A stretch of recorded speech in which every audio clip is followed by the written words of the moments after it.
My name is John Keister. It's my passion to promote authenticity and love without expectations by listening and sharing stories in our communities.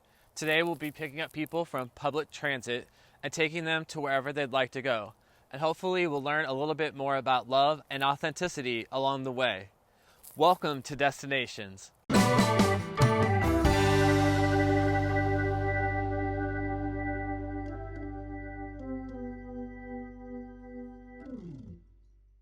Hey, I'm John. Nice to meet you. Hi, John. Hey, it's good to meet you What's as your well. name? Hi, my name is Cece. Nice to meet you, Cece. Hackett. Yes, I'm 52 years old. I live in Baltimore, but I'm from the Eastern Shore. And the reason I wanted to do this today is because I'm a person very much interested in stories. Absolutely. Because I think that's how legacies are known, and a lot of the young children today don't tell stories anymore. They don't carry history. And I have a story because I think my story is worth telling. I'm a transgender female, 4 years in my transition. Congratulations. And I came about it late in life.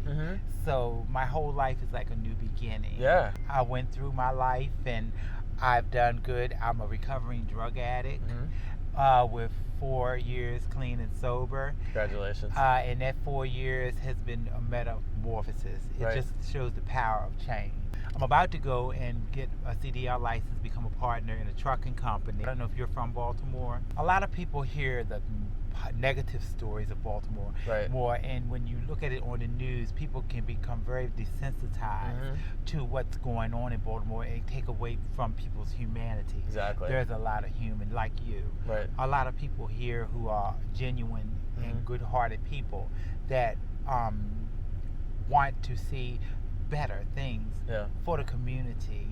And I do as well, and a lot of those people's stories don't get told. Exactly. You don't see the good. Unfortunately, the negative stuff sells better than the good stuff. But I think we're all just on a journey together to make things right. And I believe that the city has a lot of great things that are going to come about, and it's great things going on now. Exactly. I'm just so grateful, number one, to be alive at this day and age, 52 years old, and still in my right state of mind, and things are looking up. I have a degree in fashion design, which I got in 1992 when I was in my 20s. And later on, alcohol and drugs kind of took over my life. And I had a very downward spiral in my life. But you can't, when people look at me today, you never know what people have been through. No. And you can either take it and let it make you bitter, or you can take it and let it empower you. I let it empower me. Because if I don't know nothing else, I know what not to do for me.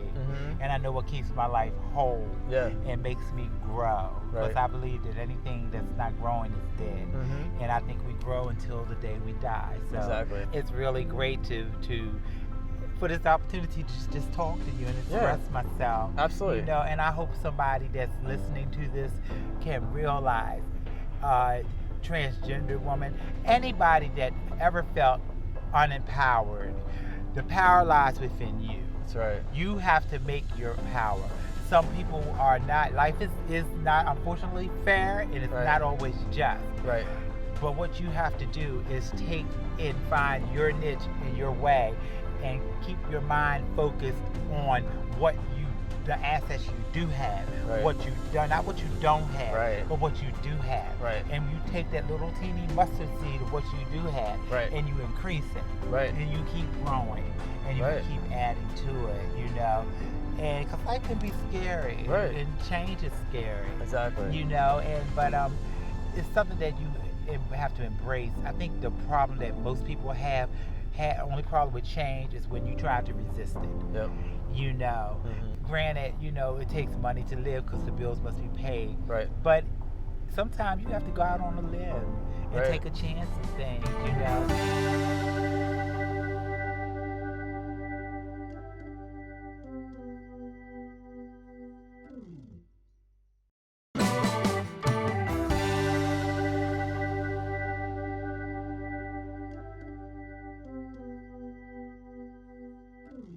like I said, you have to change to change. And, you know, none of us are monolithic preachers. Exactly. You know what I'm saying? There's more sides to everyone. Right. You know, and, you know, I don't believe in that word fake news.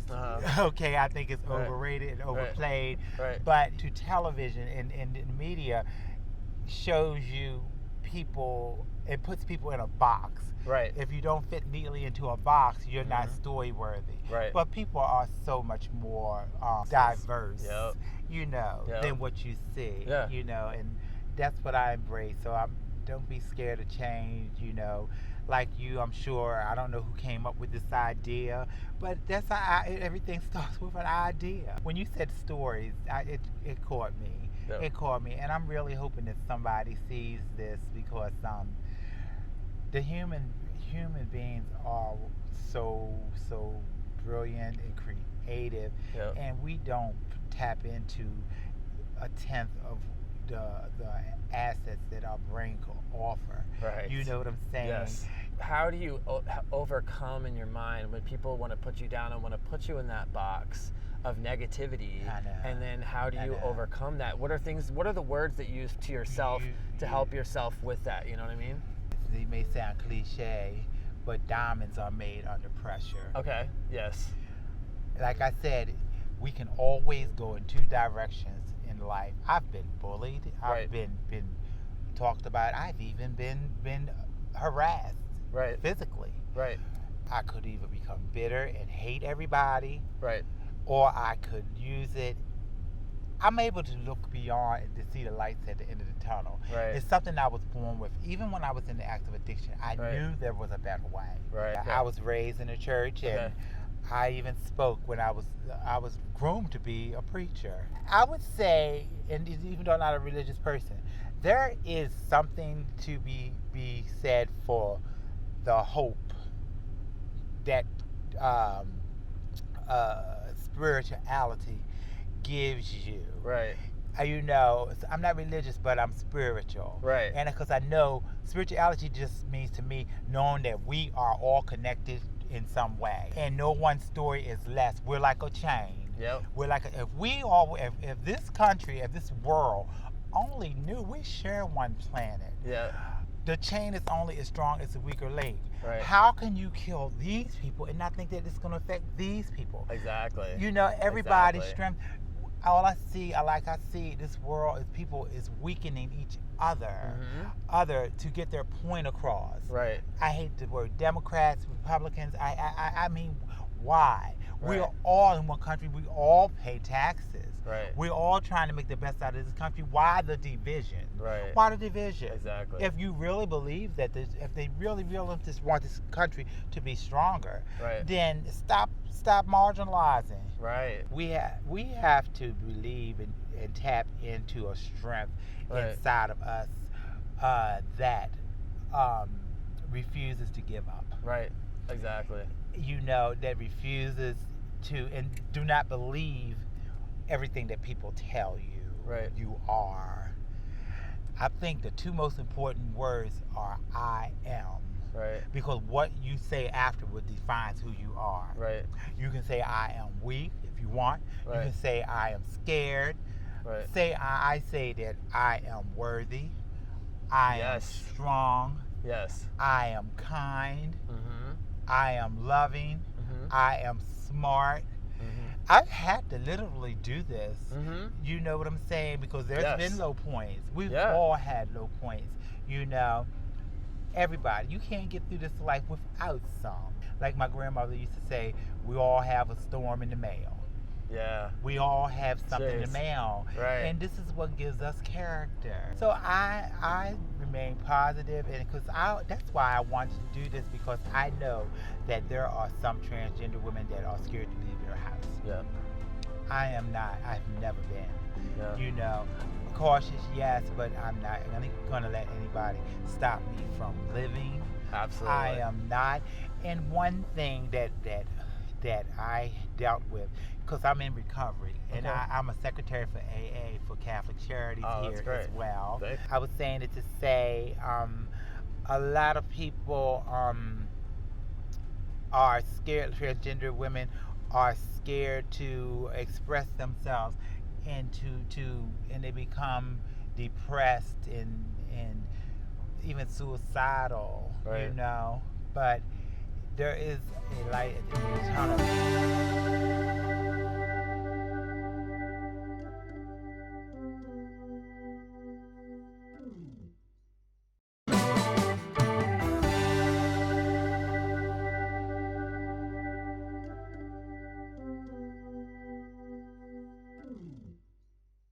But one of the things that I had to learn Right. is how to deal with rejection. Right. Everybody, and how I dealt with it, and I've tied this into my recovery, is right. the 12 steps. Right. God, in the serenity prayer, God grant me the serenity to accept the things I cannot change. Yes. The courage to change the things that I can, yeah. and the wisdom to know the difference. I can't change the way people think or look at me. Right. But I can change the way I perceive what they're saying. Right. You know, you cannot make everybody like you. Everybody is not going to like you. Right. Yeah, everybody is not going to be your friend. Well, and I say, okay, well that's fine, because they couldn't maintain my friendship because I'm too valuable for them to be friends with anyway. You don't got enough You diamonds. have to just change you just have to change your perspective on things. Exactly. But one thing we have to do is keep living. Right. And we have to tap into some type of power source right. that keeps you on track and keeps you from doubting yourself and keeps your wheels turning. Yeah. You know. So never get in a rut. That's great. Never get in a rut. That's great. What was your favorite childhood memory? Like when you were a young person, like what was your favorite thing that happened, or who showed you love when you were a young person? When I was little, growing up, I loved teachers in my school. I remember my teachers' names so vividly, and I've met so many people, and over the years I've forgotten them. But I'll always remember my first grade teacher, Mrs. Simpler. Right.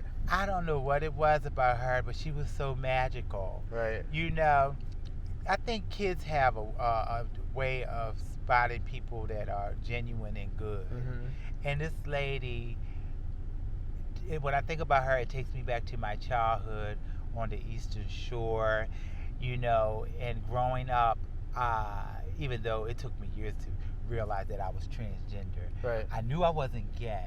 Right. And, you know, like they say, children know. I knew I was different. Right, right. You know, I was different. Right. But even then, I knew how to deal with that. So I would become very the popular person. Yeah. I would do everything. I would join every club. You know what I'm saying? Yeah. You're into everything. Into everything. Right. You know, sometimes young children that feel different do that to deflect. Right. To take the focus off of them. Don't look at what's happening don't over really here. Look at don't really see don't me. really see me. Right. See what I'm doing. Right, exactly. In some ways that had its benefits. Right. But you can't do it for. It only lasts for so long. It only lasts for so long. Right. You know what I'm saying? Right. But my teachers, growing up on the Eastern Shore, my mother who passed away when I was 15 years old, I will never forget, because my father was an alcoholic growing up, and he was kind of mean to me in many ways, you know, because he knew I was different. Mm-hmm. But at the same time, you know, we learned our parents weren't perfect people. Right. And in my course of recovering and working on myself, I've came to a point of forgiveness. Right. Because, you know, forgiveness is not for them, it's for us. Right. So that we can continue living on. Exactly. You know. Exactly. But at the same time, when we grow up, we start to look at our parents as people. Right. You know, as humans, right. and with frailties. So all I do is chuck it up, and I guess this is my optimistic side saying, I guess he did the best he could. That's exactly that. I'm the youngest of 5. Right. My other brothers and sisters were even in the army or in college, so it was just me and him. Right. So I started drinking. Right. So when you live your life in the bottle, so to speak, I put my life on hold it put my life on hold for so long. Wow. That now it's like I'm a child, like discovering new things for the first time. That's cool. And I like that. What a great space now, right? Yeah, a great space. Right. I'm thankful because I'm still curious about life. I'm still taking risks, and I hear people say, "Oh, you're too old for that." I don't even understand what that means. Right. That's awesome. I don't even understand what it means. Love it. That's so great. You got to keep going. Exactly. Yeah. Well, thank you so much for joining us today. I really appreciate it. It's been fantastic. It's like great. Yes.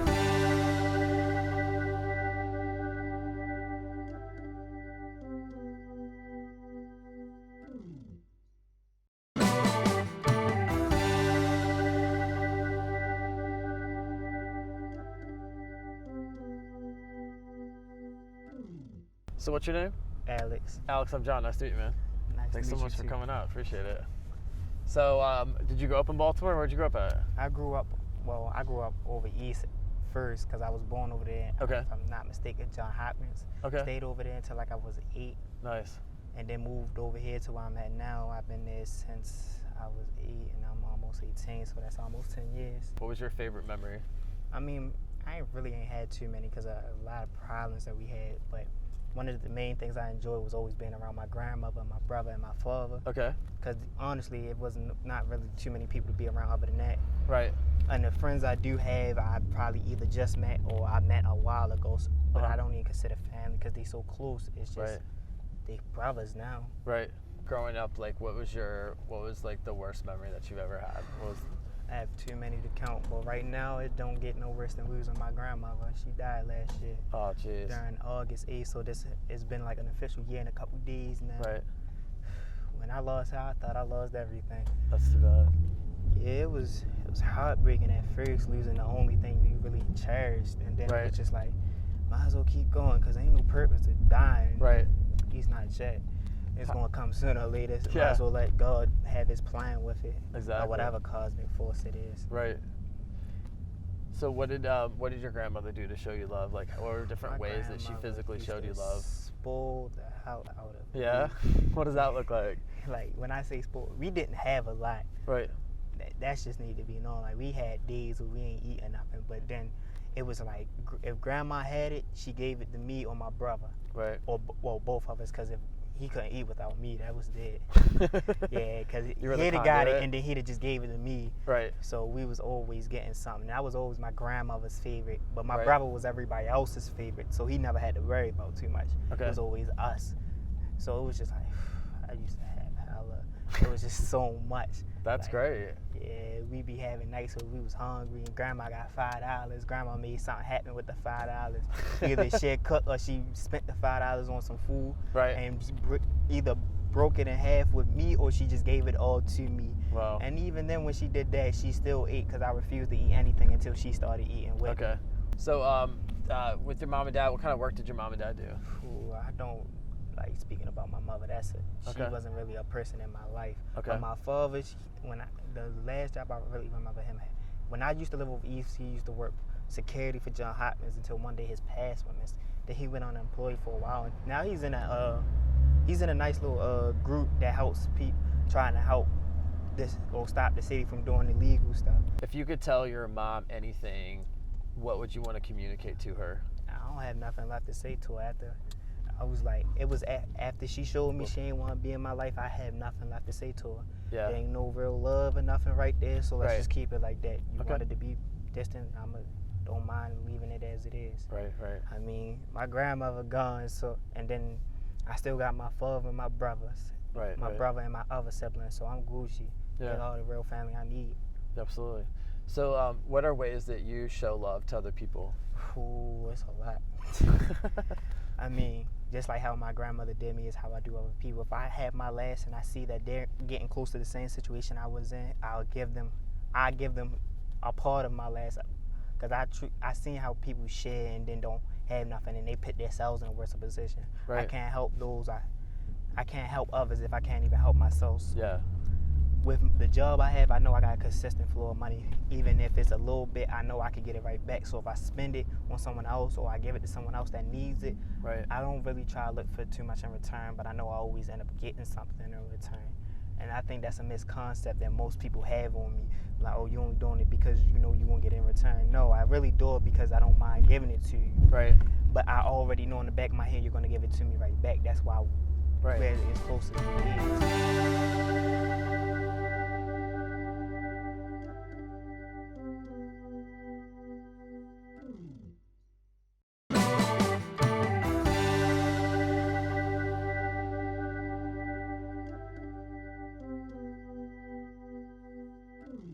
So have you ever had to go to therapy or anything like that before, or have you ever had a doctor you've talked to or something like that about, because you seem really like emotionally like together, if that makes sense, you know what I mean, through all the stuff that you've been through? Yeah, I mean, I've only had I had my mental breakdowns, like a couple since my grandmother been gone. Right. And the one I had, I went to the doctors. They actually recommended me a therapist, but I never actually went to search for one. Right. I don't know why people keep telling me I need to, because I'm really depressed in the inside. Right. Even though I have an outgoing personality, I always talk to people, always make other people around me happy. Right. It's just like, I don't know, because I feel as though I don't think that's my own personal outlet. But I know, I think my outlet truly is just making other people happy. If other people are happy around me and I know I'm the cause of it, regardless even if it's a simple matter of, oh, I just need a loan, $1 or something, and I know I can give it to you and you'll be happy, like truly appreciate, that's all I really need in my heart. Right, that makes you happy inside. Yeah, that makes me happy. But sometimes even doing that, and I do it a lot, don't still make me happy. And I'm just trying to sit there and look for my own little happiness, because I always view my life as, I used to have a torch that I carry around, hold it, that keeps all the darkness away. But it started fading, and then one day it just completely went out. And I see a light, but I'm surrounded by darkness, and I just don't know how to get to light. That torch was my grandmother. So when she finally was gone, I'm just stuck, and I still want to know what that light is for me. The real thing I would just need people to do is stay positive and do the right things for doing the right things, but not for having just to do it for something in return. Because at that point, it's not you doing it for something positive. You're doing it for something that's going to push you forward. Exactly. I think you're on the right point there, dude. Absolutely, absolutely. Well, thank you so much. Thanks for joining us today. Thank you.